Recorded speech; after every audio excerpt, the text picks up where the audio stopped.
37, um texto muito conhecido da igreja, dos irmãos aí, né? Ezequiel, capítulo de número 37. Aleluia. Glória a Deus. Maravilhoso Deus.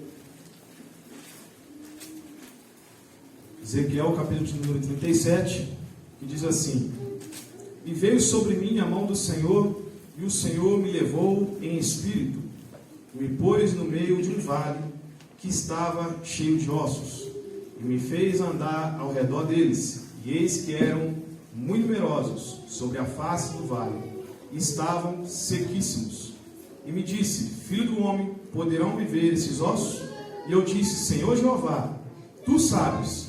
Então me disse: Profetiza sobre esses ossos, e disse-lhes: Ossos secos, ouve a palavra do Senhor. Amém? Amém, Deus. Eu li só esse irmão pode sentar com Jesus, eu li só esse início, mas a gente vai estar discorrendo o capítulo, porque para que a gente entenda, irmãos, em que contexto, o que é esses ossos, por que ele profetizou, o que estava acontecendo aqui, qual era o contexto disso aqui. Primeira coisa que a gente precisa saber, que é necessário, é saber que Ezequiel ele foi contemporâneo de Jeremias. Então Ezequiel profetizou durante o cativeiro babilônico. Então ele é contemporâneo ali daquela época de quando Nabucodonosor pegou e levou, né, cativo. Então Ezequiel ele estava inserido dentro desse contexto, vamos dizer assim, daquela circunstância, daquela época.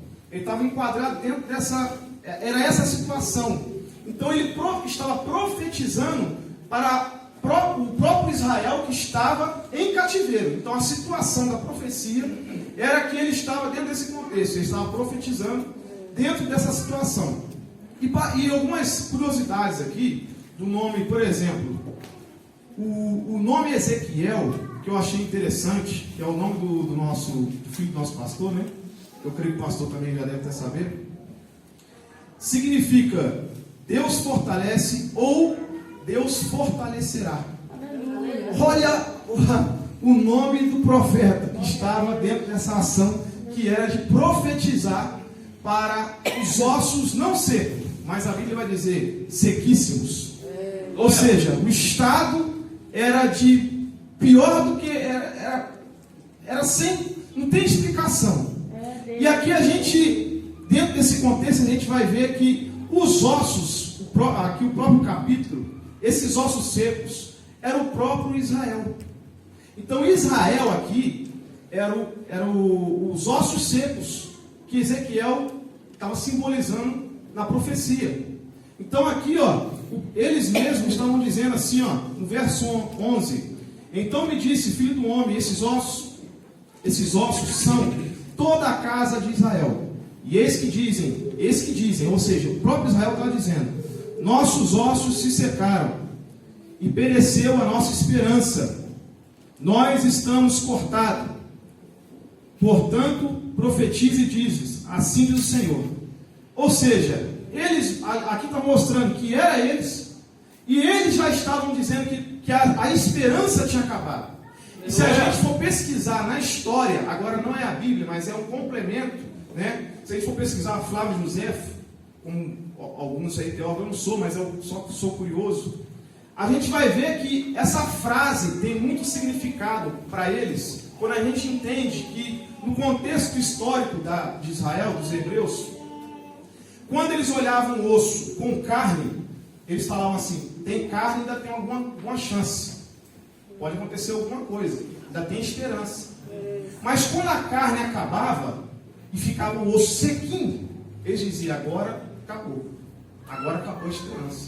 Então quando eles falam que a esperança se foi, era devido a essa situação, a essa cultura que existia naquela época, de acreditar que se o osso estivesse muito seco, é porque já não tinha jeito, então não tem mais solução. Então eles estavam, eles mesmos já diziam isso. E eu gostaria de trazer aqui também para os irmãos algo, eu quero fazer um grande resumo, porque na verdade a gente tinha que ter mais tempo para falar, mas Deus vai dar graça aqui, a gente vai conseguir. fazer um grande resumo, aqui vai estar falando das duas casas de Israel, que tem em outro contexto. Por quê, irmãos? Porque teve uma divisão, o reino do norte e o reino do sul. E aqui a Bíblia vai dizer, e aqui tem tanta coisa, irmãos, tanta coisa tremenda que a gente vai ver, tanto em Oséias, tanto em Romanos, tanto em Gênesis, tanto em Gálatas, como em várias passagens da Bíblia, tanto sentido que tem isso aqui, que está em Ezequiel. É coisa profunda, tremenda. Então aqui, olha no verso 18: quando te falaram os filhos do teu povo, dizendo, não nos declararás o que significam essas coisas, tu dirás, assim diz o Senhor, eis que eu tomarei a vara de José. Olha, presta atenção, irmãos, isso aqui para depois, senão isso aqui é importante. Tomarei a vara de José, que esteve na mão de Efraim, e todas as tribos de Israel, e as companheiras, e ajuntarei a vara de Judá, e farei delas uma só vara, e elas farão uma só na minha mão. Olha aqui, irmãos, isso aqui é tremendo. Esse texto, essa revelação dessa palavra aqui é tremenda. Sabe por que é tremenda? A gente podia até fazer um estudo de tão tremendo que isso aqui. Maravilhoso Deus. Porque, irmãos, quando ele fala a vara de José e ele cita Efraim, Efraim era quem? Efraim foi filho de José. Está lá em Gênesis. Se olhar lá em Gênesis 48, do 17 ao 19, a gente vai ver que Jacó foi fazer a bênção, foi dar a bênção e trocou a mão. E José corrige Jacó, dizendo, está errado, pai. Meio que Jacó falou, você não está entendendo os mistérios não, fica na sua. E aí ele põe a mão e faz com a mão trocada. Mas ele põe a mão direita na cabeça de Efraim. E a Bíblia vai nos mostrar que Efraim tem duas traduções. Multidão de gentis ou multidão de povos. Agora os irmãos vão começar a entender o mistério. Efraim, a palavra Efraim significa multidão de gentis e multidão de povos. Certo? Então aqui, irmãos, ele está falando das duas casas, porque Deus aqui já estava vendo a igreja. Maravilhoso Deus. Porque de Efraim saiu quem? Os gentios. Era a promessa que foi um pouco lá para trás, feita a Abraão. E quando a gente olha em Gálatas, capítulo 3, versículo 16, ele vai dizer posteridade. Vou explicar para os irmãos. Posteridade é família. Ele vai dizer, não como famílias, mas como família. Põe no singular. Por que no singular? Família, e não famílias, a promessa a Abraão. Porque a intenção de Deus era a unificação das duas casas. Então ele está falando da unificação das duas casas. Que quando, aí se a gente for lá em Oséias, e eu vou falar por que eu estou citando Oséias, porque lá em Romanos, se nós lermos aí Romanos, Paulo vai falar como citou o profeta Oséias. Como citou o profeta Oséias. Não é mais meu povo, mas se tornará meu povo. Oséias vai dizer isso no capítulo 1 e no capítulo 2. Tem que ler os dois capítulos para entender. Não será mais meu povo. Mas aí se nós ler Romanos capítulo 9, Romanos capítulo 11, e a gente vê também o enxerte, que ele fala, a vara, está falando do enxerte que houve. Então ele está dizendo que enxertou os gentios na oliveira verdadeira. Então o plano de Deus, a igreja estava escondida em Efraim.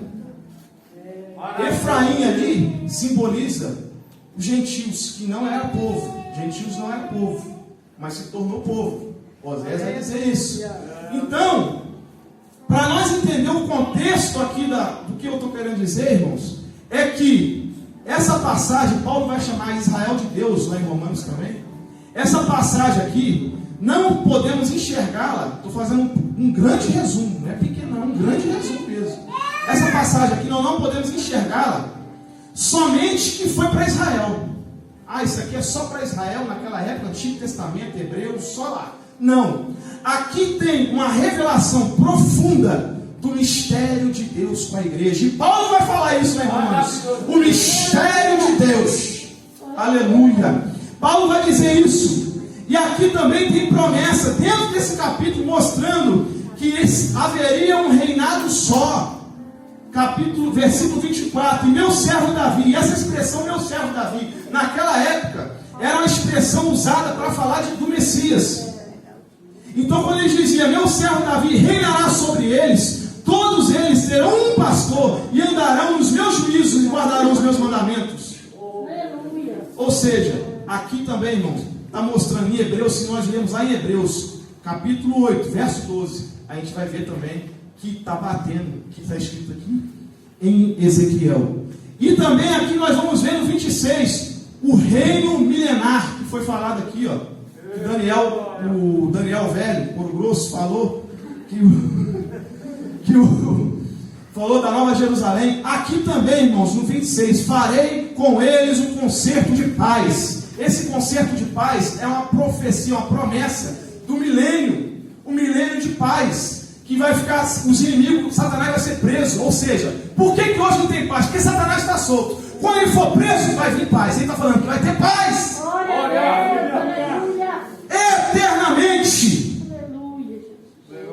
Estabelecerei e multiplicarei, porém, o meu santuário no meio deles para sempre. E descerá o tabernáculo de Deus com os homens, Apocalipse, e reinará para sempre. Está aqui, ó. Então não é só para Israel aqui, irmãos. Nós olhamos os ossos secos e tal, profecia. Mas eu queria que os irmãos entendessem que dentro dessa passagem tem muita coisa, irmãos. Muita coisa tremenda. Tanto é que no final aqui eu falo, ó, o meu tabernáculo está com eles e eu serei seu Deus. E eles serão meu povo. Quem que é esse povo? E as nações saberão, eu sou o Senhor, que santifica Israel quando estive no meio do santuário e no meio deles para sempre. O judeu messiânico, quando ele lê isso aqui, ele não olha só a profecia para aquela época. O judeu messiânico, ele olha a profecia para aquela época, mas também com a parte futurística da Bíblia, a revelação, a apocalíptica, vamos dizer assim. Então aqui, irmãos, está revelando todo o plano de Deus em Ezequiel 37. Olha que tremendo. Ele agora, vou trazer aqui agora as revelações, irmãos, do texto. Isso aqui é só a introdução para a gente entender, porque senão a gente prega mas como assim? Quem que é? Como é que foi? Quando foi? Né? E agora a gente está entendendo o texto. Qual foi a situação?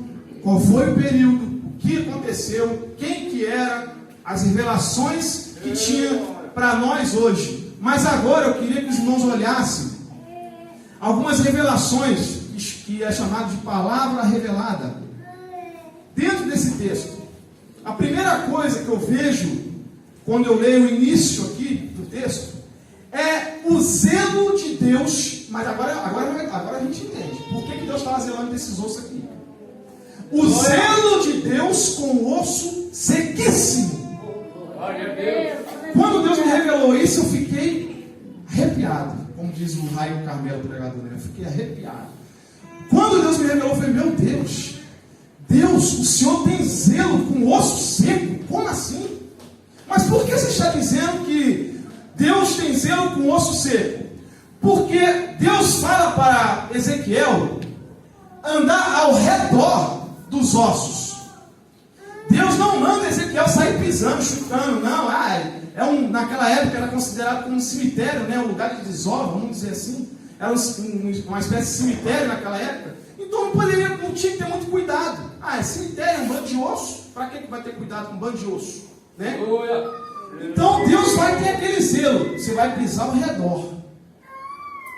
E eu acho mais interessante, e eu vi um pregador dizer, e isso é algo interessante, que os ossos estavam expostos, apesar de estar como um osso assim, vamos dizer, para enterrar. Osso, não enterra, joga a terra, acaba com isso. Né? Vamos finalizar. Está no meio do buraco. Vale é um lugar assim, ó, um buraco enorme, né? Onde fica um funil. Vale. um monte de osso no meio do buraco. Vamos colocar a expressão dentro do nosso contexto para a gente entender. Um monte de osso dentro do buraco. Vamos jogar uma terra e acabar com isso. Pronto aí. Acaba com esse negócio, porque para que ficar esses ossos aí, esse monte de trem feio, isso? O trem feio, esses ossos aí. Ninguém quer saber de osso. Osso, você interessa por osso? Só cachorro. Ninguém interessa por osso, irmão. Ninguém está nem aí para osso. Mas, olhando aqui, quem era esses ossos? Agora vocês vão entender.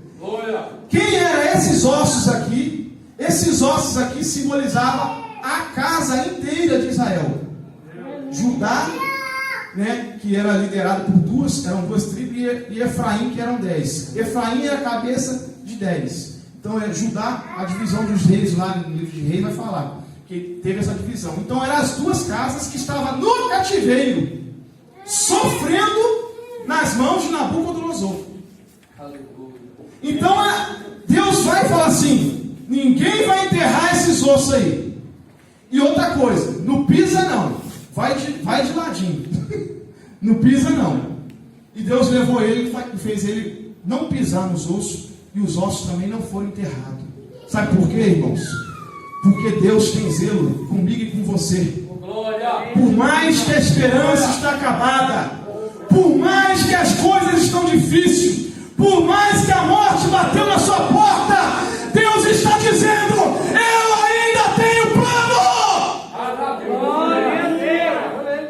Tem muita gente que está dando data e endereço, querendo enterrar dizendo acabou, mas Deus está dizendo: enquanto eu não disser vai acabar, não acabou. Então tem esperança, que Deus ainda não deu o decreto. O homem não tem poder sobre aquilo que Deus escolheu. É Deus quem tem autoridade. Não é homem, criatura, mulher, debaixo do céu e da terra, que pode dizer ou querer tampar aquilo que Deus disse: eu farei um grande exército. Dentro daquele vale, irmãos, tinha um grande exército. Dentro daquele vale tinha sargento, tinha capitão, tinha líder, tinha soldado, tinha vários especialistas de guerra. E pensa comigo, se aqueles ossos fossem enterrados, ou se Deus largasse aquilo, muitos sofreriam, porque o osso, aquele osso que estava ali, seria levantado para ajudar muitos. Então hoje é osso, hoje está aí osso. Ninguém está dando, é osso, não vale nada, acabou. Mas amanhã, irmãos, quem sabe esse osso não pode estar ajudando muitas pessoas. Quem sabe esse osso não pode estar abençoando muitas vidas. Aí, irmãos, tem outra coisa aqui que eu achei tremendo dentro da revelação desse texto. Ele fala: enquanto eu profetizava, os ossos começaram a se mover. E a Bíblia vai dizer que houve um reboliço.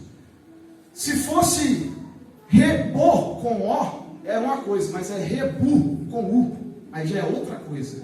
O rebu, isso que está aqui na minha Bíblia, e está na sua Bíblia, é confusão, significado, desordem, bagunça. Então, quando ele profetiza, começa uma ação. Os ossos começam a se mexer, começa a ter um rebuliço. E o que Deus me mostrou aqui? Nem todo reboliço é para a morte. Há reboliços que é para a vida. Tem situação que está sendo exposta, tem situação que está acontecendo, tem discussões que a gente pensa: poxa, olha aí o que está acontecendo. Mas, irmãos, Deus me mostrou um mistério na oração que eu não entendia mesmo. Eu falava: Deus, eu estou orando, eu estou buscando, eu estou fazendo isso, estou jejuando, estou fazendo aquilo outro, e a coisa não acontece. Por quê, Senhor? O que está acontecendo? Parece que a pessoa que eu estou tentando ajudar, não está indo, não está fluindo, o que está acontecendo? Parece que está tendo mais problemas. Aí Deus me revelou o seguinte, irmãos. Você não quer a solução para os problemas? Quero. Você não quer que os problemas venham cessar? Quero. Mas para que você venha resolver os problemas, eu tenho que manifestá-los. Tem hora que Lázaro vai ter que sair, vai ter que abrir, vai feder. Mas aquele fedor vai ser solucionado depois. Não estou entendendo o que eu quero dizer? Eu vou explicar agora de maneira mais clara. Os irmãos entenderem bem claro, bem robusto, bem. Maravilhoso Deus. Eu estou dentro de uma discussão. Vamos supor que eu e o irmão Júlio aqui estão dentro de uma discussão. Nós estamos rebuliço. Só que eu já estou com algo guardado aqui. Do Júlio. O Júlio está guardado comigo. Só que nós dois estamos aqui, ó. E aí, bom? Beleza? Não está tendo problema. Aparentemente, eu e o Júlio, tá beleza. Mas vamos supor que nós se choca ali e começa. Aí o Júlio fala, rapaz, já tem muito tempo que eu tive que dizer isso. Seu problema é esse. E eu penso, esse. Meu Deus. Aí quer saber também, Júlio? Seu problema é esse. Aí o que aconteceu? Fedeu, né? O negócio. Por isso. Mas o problema apareceu. Se você for, se você buscar de Deus, você vai falar assim, opa, subiu a fumacinha aqui, mas eu vou fazer que essa fumaça não se transforme em morte. Vou consertar para que tenha vida. Os irmãos entenderam o mistério, irmãos? Nem todo reboliço é para a morte. Há reboliço que é para a vida. Há coisas que acontecem que não é para ter desordem. Aparentemente, porque aqui, se nós olhássemos aquele contexto, aparentemente era uma desordem, uma bagunça. Pensa, um monte de osso colando um no outro. Era uma coisa, uma bagunça. Mas espiritualmente falando, estava acontecendo um grande milagre. Então tem coisas que Deus, para que haja um conserto, precisa de um pequeno reboliço. Então nem todo reboliço é ruim, irmãos. Tem coisa que está acontecendo na sua casa, tem coisa que está acontecendo na sua empresa, tem coisa que está acontecendo na sua vida, que não é para morte, para desistência, não é para você se esperar. Tem coisas que está acontecendo, é Deus mexendo os ossos. Aleluia! Deus está mexendo e está dizendo, eu estou consertando aquilo que há muito tempo você tem me pedido para que venha a ser consertado. A gente não está entendendo, Deus está moldando, Deus está consertando, Deus está trazendo forma. Foi o que aconteceu aqui. Deus começou a trazer forma. Mas, irmãos, o interessante, triste, é um pouco triste isso que eu vou dizer, mas quando começa a crescer alguém, gera um pouco de incômodo. É chato falar isso, mas é verdade. Se o fulano começa a crescer, olha, Beltrano, ó, tá. Deve estar roubando, tá não? Só pode, não é possível. Beltrano, mas Beltrano tá ali, você viu como é que tá a vida? Não, aquele lá? E aquilo lá você não está entendendo, não. Vou te contar aqui, vem cá para te contar a história daquele. Então, assim, o crescimento incomoda, estou falando de maneira geral, no aspecto geral, não estou falando de coisas materiais, estou falando de maneira geral. Deus começa a levantar um irmãozinho ali que estava lá, vamos supor que o irmão estava assim, ninguém estava nem aí, irmão. Aí Deus começa a usar, o irmão começa a crescer, Deus começa a encher, dá forma, o Espírito começa a encher aquela pessoa, e aquela pessoa começa a ter uma identidade em Cristo, e começa a se formar, e começa a evoluir, espiritualmente falando. Aí começa, isso aí agora, é assim. Mas eu vou te contar a história dessa pessoa aí. Vem cá para te falar, isso aí não vale nada. Isso aí, em 1900, ou há um ano atrás, você não está sabendo. Cresceu, trouxe incômodo, mas chegou à conclusão. O pior é quando está no processo e não chega na conclusão. Mas esse aqui cresceu e chegou na conclusão. E aí ficou na estatura certa para que fosse usado nas mãos de Deus, para ser verdadeiramente o exército de Deus.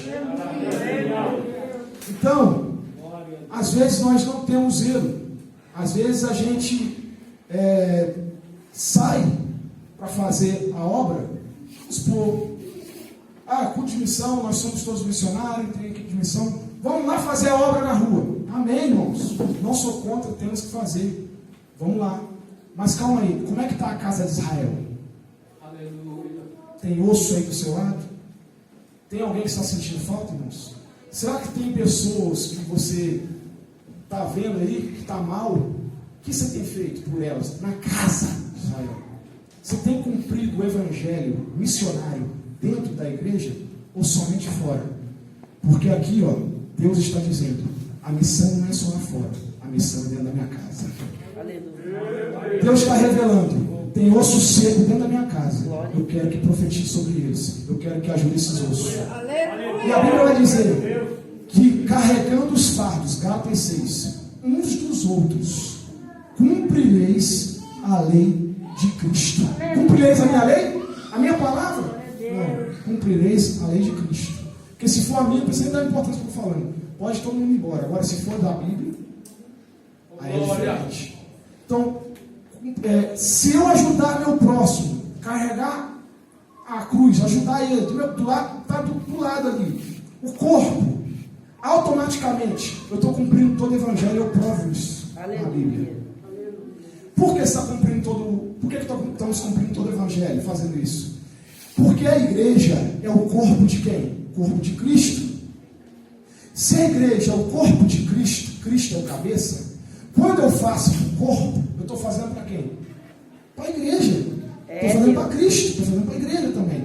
Então, a ação de fazer para um membro da igreja, automaticamente, eu estou agindo e vivendo todo o evangelho da Bíblia. Por quê? Porque eu estou amando a Deus, porque ali também é o Cristo escondido, é a teofania de Cristo no corpo, é o Cristo escondido no corpo. Eu estou amando a Deus, estou amando o meu próximo. Você cumpriu. O que adiantaria, irmãos? Eu sair daqui e louco, vem cá para a igreja, quem vai para... Mas dentro da igreja tem um monte morrendo do meu lado. Tem um monte de pessoas precisando de ajuda. Aí, em vez de eu ajudar os de dentro, não que eu não tenha que ir lá para fora, não estou dizendo isso, irmãos. Não distorça. Estou dizendo que nós temos que fazer missão lá fora. Mas ao invés de eu ajudar os que estão aqui dentro, eu piso nos de dentro e vou lá para fora. Aí eu tenho amor de fora e piso nos de dentro. Calma aí, está errado. Precisamos, irmãos, isso aqui parece uma exortação muito dura, muito... Nossa, que coisa chata de ouvir. Mas eu vou falar uma coisa para os irmãos. Se nós mudar a nossa mentalidade através dessa palavra, nós poderemos estar ganhando a nossa eternidade aqui hoje. Aleluia. Hoje. Sabe por que eu falo que nós estamos ganhando a nossa eternidade hoje, nossa vida hoje? Porque, pensa bem comigo, eu estou aqui, pá, aí eu vou lá para fora, estou fazendo missão, estou fazendo a obra, estou fazendo, e aqui eu estou acertando todo mundo. Quando chegar no dia do juízo, Deus vai falar assim, nossa, parabéns, você fez minha obra, né? Oh, que beleza, você foi um grande missionário, mas deixa eu falar, olha como é que eu estou aqui. Como assim você está? Aqui, ó. O que é isso? As marcas do seu pé em mim aqui, ó. Você pisou em mim. Eu sou a igreja, o corpo de Cristo. Pense, irmãos, que tremendo seria esse dia para nós. É algo para se refletir. Porque se eu viver, fazer missão lá fora, esquecendo da casa, quando eu falo casa, eu estou falando que Jesus disse lá nos seus evangelhos. Quem é seus parentes? Quem é sua família? Seu pai, é aquele que faz a vontade do meu pai. Esse é minha mãe, é meu irmão, é meu pai. Então, se eu não tiver essa mentalidade, automaticamente eu estou jogando fora a minha eternidade. E aqui, irmãos, Deus trouxe vida. Por quê? Jesus morreu na cruz, levou o seu espírito, desceu o seu espírito na sua ressurreição. Vou esperar as crianças se Natal para terminar aqui. Aleluia. Aleluia. Jesus morreu na cruz, irmãos. Na sua morte e ressurreição, aqui mostra também a morte e ressurreição de Cristo, porque aqui é o corpo de Cristo que está falando. É Israel de Deus. Então, na morte e ressurreição de Cristo, desce o Espírito. E aqui no verso 14 ele fala, porém em vós o meu Espírito e vivereis. Então, aqui aqui nos revela o reboliço da cruz, porque o véu foi rasgado quando Jesus morre. Teve trevas. O reboliço que houve na cruz, teve trevas, o véu foi rasgado. Houve terremoto, olha o reboliço. E aí Jesus morre, e através da sua morte vem o Espírito, e esse Espírito traz a vida. E o verso 14 diz: e porei em vós o meu Espírito e vivereis, e vos poreis na vossa terra. Ou seja, irmãos, essa noite, enquanto eu prego, talvez, eu não estou dizendo que seja, talvez hoje seja o ganho da nossa eternidade, através da mentalidade cristã que está incumbida nessa palavra. Aleluia. Aleluia.